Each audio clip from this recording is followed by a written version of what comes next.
प्रहलाद की कहानी। प्रहलाद हिरण्यकशिपु का पुत्र था, जो एक शक्तिशाली राक्षस राजा था। उसने ब्रह्मा जी से ऐसा वरदान प्राप्त किया था जिसने उसे लगभग अमर बना दिया। इस वरदान ने उसे ऐसा बना दिया था कि उसे न मनुष्य मार सकता था, न ही जानवर, न दिन में, न रात में, न ही घर के अंदर, न बाहर और न ही किसी हथियार से। अपनी इस शक्ति के घमंड में हिरण्यकशिपु ने खुद को भगवान मानने का ऐलान कर दिया और सबको अपनी पूजा करने के लिए मजबूर किया।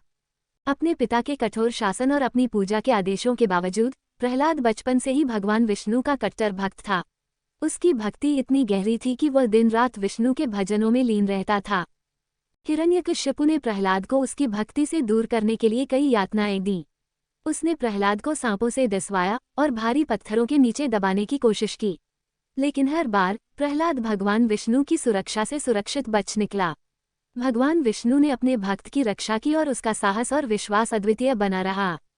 हिरण्यकशिपु की हताशा चरम पर पहुंच गई और उसने अपनी बहन होलिका की मदद लेने का निश्चय किया। होलिका के पास एक जादुई चादर थी जो उसे आग में जलने से बचाती थी। योजना सरल लेकिन निर्दयी थी। होलिका प्रहलाद को अपनी गोद में लेकर जलती हुई आग में बैठ जाएगी और उसकी चादर उसे बचा लेगी, जबकि प्रहलाद आग में जल जाएगा। लेकिन विधि का विधान कुछ और ही था। जब आग भड़क उठी, चमत्कारिक रूप से चादर होलिका के शरीर से उड़कर प्रहलाद को ढकने लगी, जिससे प्रहलाद सुरक्षित रहा और होलिका जलकर भस्म हो गई। ये स्पष्ट हो गया कि ईश्वरीय संरक्षण ने एक सच्चे भक्त की रक्षा की थी।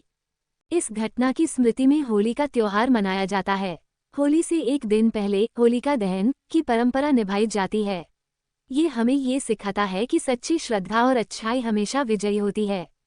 अंततः हिरण्यकशिपु का गुस्सा चरम पर पहुंच गया जब उसने प्रहलाद से सीधा सामना किया। क्रोध में जलते हुए उसने प्रहलाद से पूछा कि उसका भगवान विष्णु कहाँ है। प्रहलाद ने शांत स्वर में उत्तर दिया कि विष्णु सर्वत्र हैं, महल के स्तंभों में, वायु में और सभी प्राणियों के भीतर। हिरण्यकशिपु ने प्रहलाद का मजाक उड़ाते हुए एक स्तंभ पर प्रहार किया और विष्णु को चुनौती दी कि वो वहां से प्रकट हों। आश्चर्यजनक रूप से उस स्तंभ से भगवान विष्णु के नरसिंह अवतार अर्ध मनुष्य अर्ध सिंह प्रकट हुए। उन्होंने संध्या के समय, जो न दिन था न रात, हिरण्यकशिपु का सामना किया। नरसिंह ने अपने नुकीले नाखूनों, जो न हथियार थे न ही जीवित प्राणी, से हिरण्यकशिपु का वध किया। उन्होंने हिरण्यकशिपु को अपने गोद में रखा और महल के चौखट पर, जो न अंदर था न बाहर, उसे समाप्त कर दिया, जिससे ब्रह्मा के वरदान की सभी शर्तें पूरी हो गईं। हिरण्यकशिपु के वध के बाद नरसिंह ने प्रहलाद को आशीर्वाद दिया और उसकी अटूट भक्ति और विश्वास की प्रशंसा की।